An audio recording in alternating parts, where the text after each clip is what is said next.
भोले पंचानन हंसासन करुणासन हंसासन करुणासन वृषवाहन साजे ओम जय शिवा ओंकारा दो भुज चार चतुर्भुज दस भुज अति सोहे भोले दस भुज अति सोहे। अब पांच मुख पंचानंद शिव है। जल, वायु, आकाश, अग्नि, पृथ्वी, ये पंच तत्व शंकर के पांच मुख में विराजमान। पांच मुख। शिव की पंचायत में पांच देवता हैं। कितने देव हैं? पांच। पहला देवाधिदेव महादेव, दूसरा गणेश जी महाराज, तीसरा भगवान नारायण, चौथा सूर्य नारायण भगवान और पांचवा नंबर पर है मां दुर्गा भवानी अष्टभुजा धात्री मां देवी मां दुर्गा। ये पांच शिव पंचायत में पांच देवता। फिर से बोलिए, पंचायत में पांच देव कौन से होते हैं? पहला शिव जी, दूसरा गणेश जी, तीसरा भगवान विष्णु, चौथा भगवान सूर्य नारायण और पांचवे मां दुर्गा भवानी। ये पांच शंकर की पंचायत के देवता हैं। शिव पंचायत में ये पांच रहते हैं।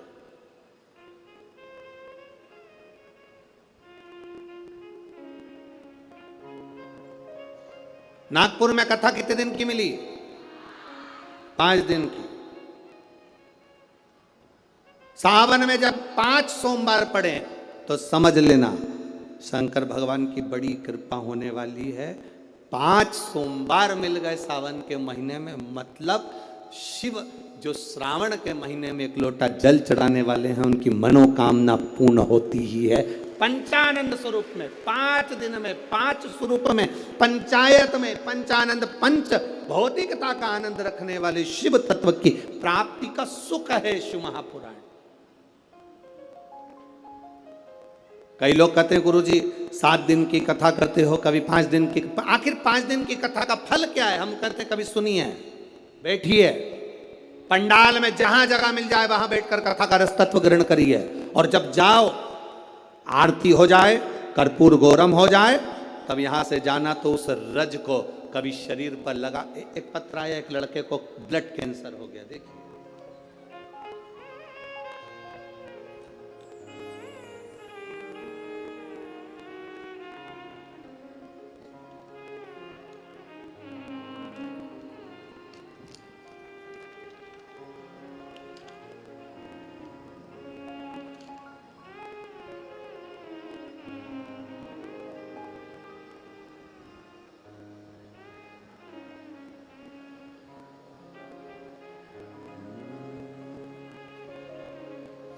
शंभो शरणे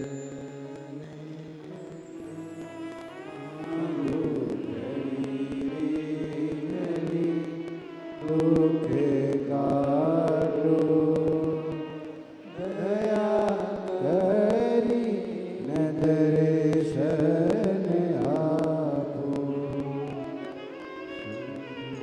शरण पड़ी मांगो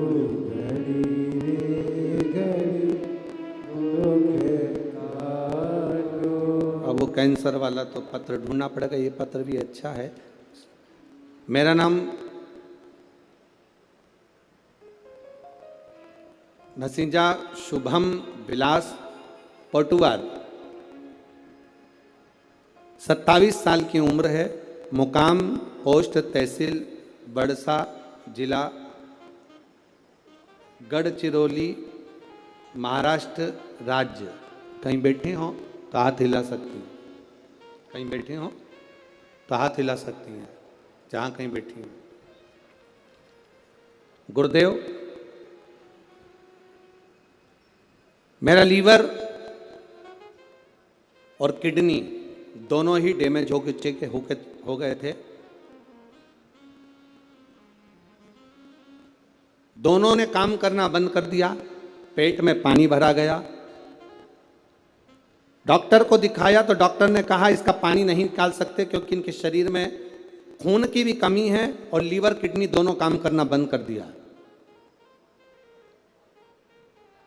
गुरुदेव, खून चढ़ाते पानी बन जाता, अब करें तो करें क्या? डॉक्टर ने कहा इसका एक तरीका हो सकता है कि टॉयलेट द्वारा या लेट द्वारा इनका पूरा की पूरा पानी निकालना होगा। वो निकाला और वापिस पानी जम गया। लीवर किडनी काम नहीं कर रहे थे। डॉक्टरों ने हाथ ऊंचे कर दिया। डॉक्टरों का कहना था इसका कोई इलाज नहीं है, आप किसी भी हॉस्पिटल में ले जाओ, बड़े से बड़े हॉस्पिटल में ले जाओ तो इनका किडनी लीवर का या तो बदला जाए तब कुछ काम करे, परंतु इनका कोई फल नहीं है। हम उनको घर ले आए गुरुदेव, किडनी लीवर काम नहीं कर रही।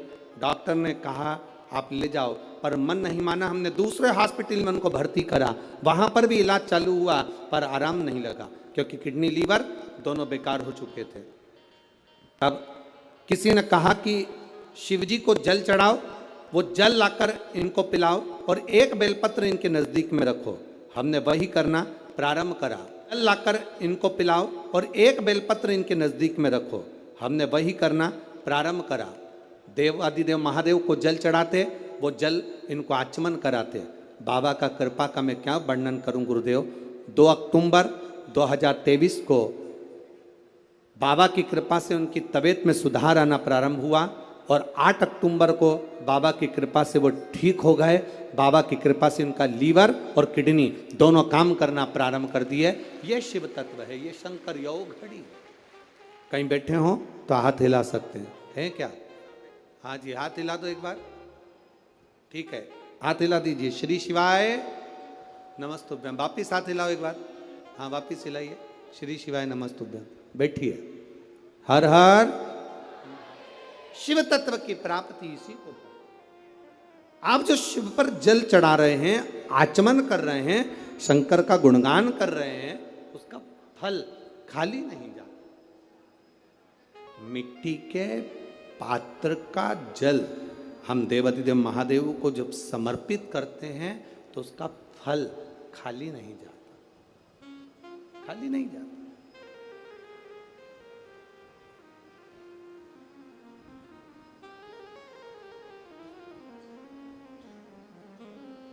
हरि शंभु शरणे पड़ी, मांगू घड़ी रे घड़ी, दुख काटो दया करीन दर्शन आपो। महाराज, शिव महापुराण की कथा कहती है, रेणुका देवी कच्चे घड़े में जल भर कर लेकर आती, अपने पति को देती और जमदग्नि जी उस जल को लेकर शिव जी को समर्पित करते। पर उनके चित्त में यह बात बैठ गई, आखिर इसकी दृढ़ता, इसकी भक्ति कितनी प्रबल होगी कि कच्चे घड़े में पानी नदी से यहाँ तक आ गया और कच्चा घड़ा टूटता नहीं। जब तक शिव जी को जल नहीं चढ़ाते तब तक वो घड़ा समाप्त नहीं होता। आखिर इसकी भक्ति किसकी है? इस रेणुका ने भक्ति किसकी?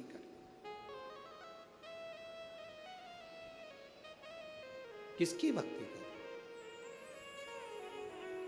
ये रेणुका किसको भजती है? क्या देखा जमदग्नि जी ने कि आज रेणुका ने मट्टी का जो घड़ा बना रही है, जमदग्नि जी क्या देख रहे हैं कि मट्टी के घड़े को बनाकर पास में पार्थिव शिवलिंग का निर्माण कर रही है। एक शिवलिंग का निर्माण कर रही है, पार्थिव शिवलिंग।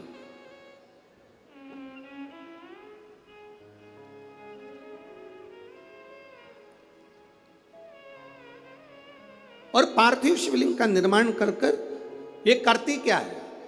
मट्टी का जो घड़ा बनाया, उस घड़े को पार्थिव शिवलिंग का पूजन कर कर उस घड़े को शंकर से स्पर्श करा देती।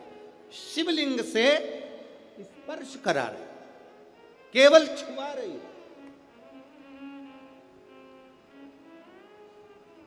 थोड़ा ध्यान देना जरा कथा पर।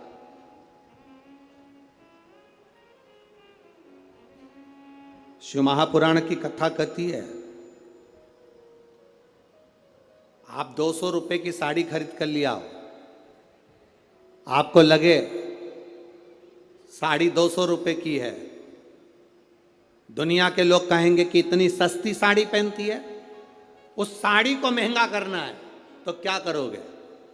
उस साड़ी को महंगा करने का सबसे सुंदर तरीका, 200 रुपए की साड़ी को भी शंकर भगवान को एक बार स्पर्श करा देना, उसको छूने से उसकी कीमत बढ़ जाती है, केवल स्पर्श मात्र से।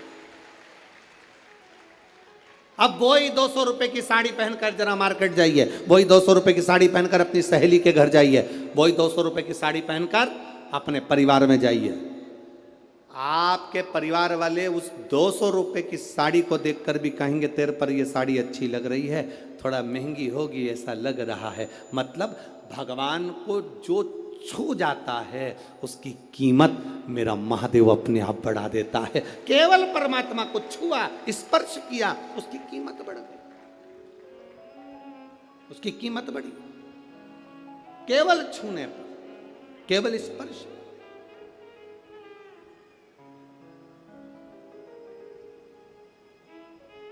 अरे भाई, शिव महापुराण की कथा कहती है, जैसे किसी के यहां कोई मर जाता है तो पूरे परिवार में सूतक लग जाती है।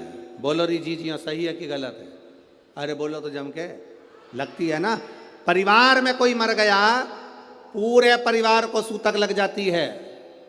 जैसे मरने की सूतक पूरे परिवार में लगती है, उसी तरह परिवार का एक व्यक्ति भी अगर शंकर की कथा सुनता है तो पूरे परिवार को पुण्य लग जाता है। पूरे परिवार, एक व्यक्ति भी अगर कथा श्रवण कर रहा है, परिवार का एक कोई मरता है तो पूरे परिवार में सूतक लगती है। उसी तरह हम कोई अच्छा काम करते हैं, शिव जी को एक लोटा जल चढ़ाते हैं, कथा श्रवण करते हैं, भूखे को भोजन, प्यासे को पानी पिलाते हैं, तो उसका जो पुण्य का जो फल है वो किसी एक को नहीं, घर का एक व्यक्ति करता है और पूरे खानदान को उसका पुण्य फल प्राप्त हो जाता है। पूरे खानदान,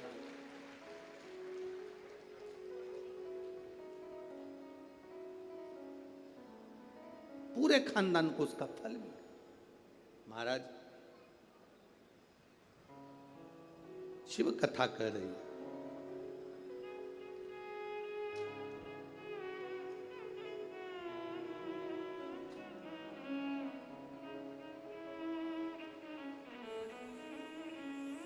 आप जितने भाव से भगवान को रिझाओगे, मेरा देवाधिदेव महादेव उतने भाव से आपके करीब में आता है। आपके करीब जितने स्नेह से आप रिझाने का प्रयास करोगे, जितने स्नेह से आप उसको पुकारने का प्रयास करोगे, उतने स्नेह से वो आपके करीब में आता है।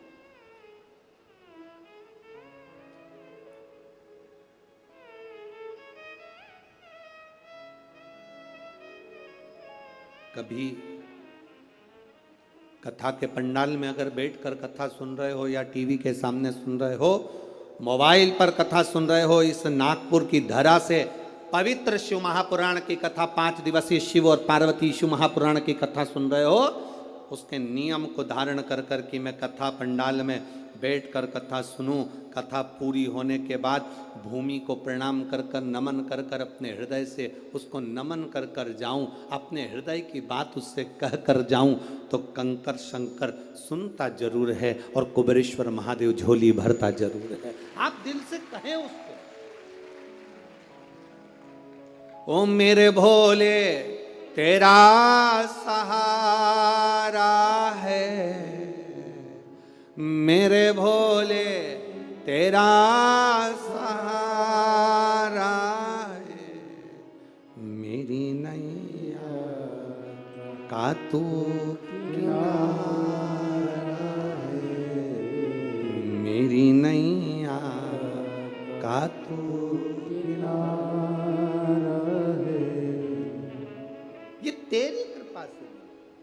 ये तेरी उदारता से मिला, ये तेरी करुणा से मिला। कहो। जमदग्नि जी ने देखा ये करती क्या, कच्चे घड़े में पानी कैसे ठहर सकता है, कच्चे घड़े में पानी कैसे ठहर सकता है। मेरी माताओं से निवेदन, बड़ा सुंदर भाव से फिर निवेदन करूंगा, जिसका बेटा, जिसका बच्चा मंद बुद्धि हो, विवेक काम नहीं कर रहा हो, बुद्धि काम नहीं कर रही, चित्त काम नहीं कर रहा, बहुत चिड़चिड़ा, बहुत उचिष्ट, विवेक काम नहीं कर रहा, बुद्धि काम नहीं कर रही। हां, यहां तक शिव महापुराण की कथा कहती है, एक बीमारी होती है जिसमें नसें शरीर की काम करना बंद कर देती है, और वो उस बीमारी का इलाज पूरे बाहर विदेश में भी नहीं है, जिसमें धीरे धीरे धीरे धीरे नाड़ियां, नसें बंद होती चली जाती है, पाँव हाथ काम करना बंद कर देता है, फिर वाणी कम हो जाती है, नयन दिखना बंद हो जाता है, शरीर बेकार। उसके लिए भी कोई मंद बुद्धि है, उसके लिए भी शिव महापुराण की कथा कहती है, हफ्ते 2 हफ्ते में कभी सोमवार के दिन भले मट्टी का बर्तन तुम्हारे घर में नहीं हो, घर में कोरा सा दिया भी हो, कोरा दिया, दिया कोरा मतलब उसमें दीप ना लगा हो, मट्टी का नया दिया, उसमें अगर आपने थोड़ा पानी भरकर रख भी दिया और उसमें गलते गलते वो पानी ज़्यादा नहीं भी बचा, 2 बूंद भी बचा है, और वो 2 बूंद भी अशोक सुंदरी वाली जगह पर चढ़ा है, और वही पानी जिसकी विवेक, जिसकी बुद्धि, जो मंद बुद्धि कहा जाता है, उसको अगर बेलपत्री के साथ में वो जल की 2 बूंद भी उसको दी जाए तो वो विवेकवान बनता चले जाता, उसकी बुद्धि काम करना प्रारंभ कर। कितना भी मंद बुद्धि हो, पड़ा रहता हो, पड़ा है, मुंह से राल बह रही है, वो बोल नहीं पा रहा, शरीर विग्रह बेकार बिल्कुल, उसके लिए भी ये कार्य करता। शिव पर चढ़ा हुआ मट्टी के पात्र का जल सुख प्रदान करता है। हमारे यहाँ नवरात्रे में जवारे बोए जाते हैं, आप लोगों को इधर बोते हैं कि नहीं बोते हैं मालूम नहीं, हमको बोते हैं इधर। मट्टी के पात्र में जवारे बोए जाते हैं, कुंडी में जवारे बोए जाते हैं, मट्टी में गेहूं डालकर जवारा बोया जाता है। उस जवारे की मूलता क्या कहती है, उस जवारे की महत्वता क्या कहती है, क्यों बोए जाते हैं जवारे, उस जवारे की महत्वता क्या है। नवरात्रे में 9 दिन जवारे क्यों बोते हैं, उसको बोने का कारण क्या है। केवल कोई कहे कि हम ठाकुर जी को भजते हैं, भगवान कृष्ण को भजते हैं, कोई कहे हम तिरुपति बालाजी को, नारायण को भजते हैं, कोई कहता है कि हम हरि विट्ठल को, पांडुरंगा को भजते हैं, हमारे यहाँ हाँ हम इनको भजते हैं तो जवारे नहीं बोते। ना ना, पुष्टि मार्गी है, ठाकुर जी की सेवा करने वाला है, उसके यहाँ भी ये 9 दिन जवारे बोए जाते हैं। रामानुज संप्रदाय से जुड़ा हुआ है, नारायण की पूजन कर रहा है, उसके घर में भी जवारे बोए जाते हैं। पांडुरंगा हरि विट्ठल की उपासना कर रहा है, उसके घर में भी जवारे बोए जाते हैं। जवारे का महत्व हमारे यहाँ शास्त्र कहता है। क्या महत्व है उसका, क्या फल है उसका। महाराज, जब देवी माता ने दुर्गा भवानी को पंचायत में बुलाया गया, शिव पंचायत में मां दुर्गा बैठी हुई है, और शिव पंचायत में जब दुर्गा भवानी बैठी, उपद्रवियों ने उपद्रव मचाया, अहंकारियों ने अहंकार मचाया, असुरों ने, राक्षसों ने हाहाकार मचाना प्रारंभ करा। तब उस समय पर देवाधिदेव महादेव माता पार्वती को देखकर, दुर्गा भवानी को देखकर मुस्कुरा रहे थे। केवल शिव मुस्कुरा रहे हैं, पार्वती को देखकर, दुर्गा भवानी को देखकर, मां जगत जननी को देखकर केवल मुस्कुरा रहे। तब देवता सूर्य नारायण ने भगवान शिव जी को देखकर हाथ जोड़कर प्रार्थना करी। भास्कर देव बोले, सूर्य नारायण बोले, बाबा मेरे मन के संशय को मिटा दीजिए। शिव जी ने पूछा क्या काम है, बोलो क्या चाहते हो। शंकर भगवान से सूर्य देव, भास्कर देव कहते हैं, प्रभु आपके मुस्कुराने का कारण क्या। भारत की भूमि पर जितनी जगह पर भी आप लोग कथा सुन रहे हो, आस्था चैनल पर, फेसबुक, यूट्यूब पर जितने लोग कथा सुन रहे हो, बड़े ध्यान से सुनना कि जवारे क्यों बोए जाते हैं। नवरात्रि में जवारे की महत्वता क्यों होती है, क्यों बोया जाता है, मिट्टी में गेहूं डालकर क्यों उत्पन्न किया जाता है, उसकी महत्वता क्या है? सूर्य नारायण पूछ रहे हैं भगवान देवाधिदेव महादेव से, आप दुर्गा भवानी को देखकर मुस्कुराए, आप हंसे हैं, आपके चेहरे पर प्रसन्नता आई है, कारण क्या? और महाराज देवाधिदेव महादेव ने कहा, यहां भगवान विष्णु, गणेश जी, भास्कर देव, आप सब बैठे हो। असुरों ने आक्रमण कर दिया, असुरों ने आक्रमण करा है, और वह असुर आक्रमण कर दिए हैं तो वो असुर प्रवेश कर रहे हैं, उपद्रव मचाकर, हाहाकार कर कर नष्ट करने वाले हैं इस पूरी पृथ्वी को। तो फिर उसको बचाएगा कौन? कैसे बचेगा? शिव जी ने कहा, चिंता मत करो। दुर्गा ने अपने केश का स्मरण किया, एक केश को माता पार्वती जी ने अपने हाथों से छुआ, छूते ही एक कुंड में सुंदर जवारे उत्पन्न हुए हैं। जब तक वो जवारे बड़े नहीं हो जाते, जब तक वो जवारे थोड़े प्रबल नहीं हो जाते, तब तक एक भी असुर प्रवेश नहीं कर सकता, हाहाकार नहीं मचा सकता और अंदर आ नहीं सकता। शिव महापुराण की कथा कहती है, जवारे जिसके यहाँ बोए जाते हैं, जवारे का, आप लोग कहते हैं कहीं पर देवी जी बैठी हैं, किसी के यहाँ मिट्टी की मूर्ति आई, 21 फीट की, 41 फीट की, 15 फीट की, 10 फीट की, 25 फीट की देवी जी की प्रतिमा स्थापना हुई। लोग कहते हैं हम देवी जी का दर्शन करने जा रहे हैं, दुर्गा जी का दर्शन करने जा रहे हैं। शिव महापुराण की कथा कहती है वो दुर्गा जी का दर्शन नहीं, देवी का दर्शन नहीं। नवरात्रे में जहां जवारे बोए जाते हैं वहां मात्र आप पांव रखते हैं तो अपने घर में से क्लेश दूर हट जाता है, अहंकार दूर हट जाता है, अभिमतता दूर हट जाती है, तकलीफें दूर हट जाती है।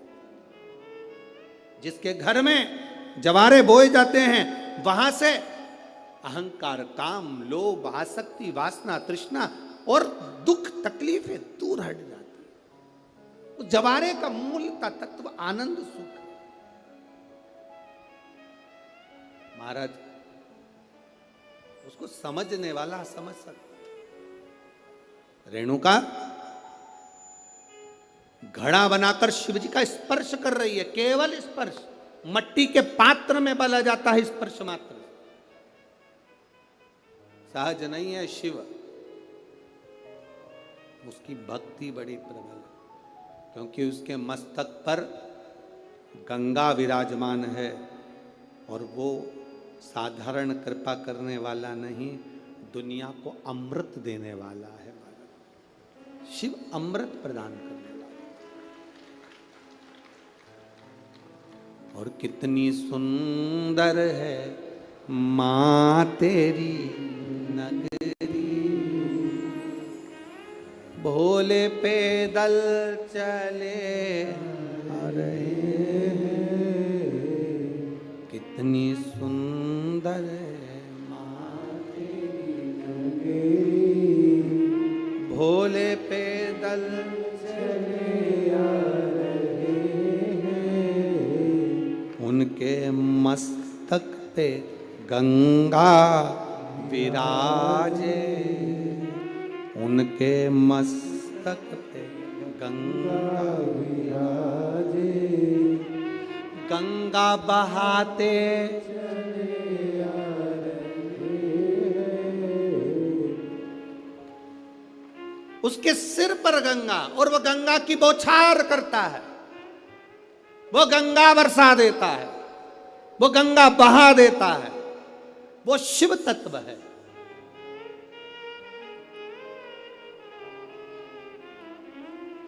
उनके मस्तक पे गंगा विराजे, वो गंगा बहाते चले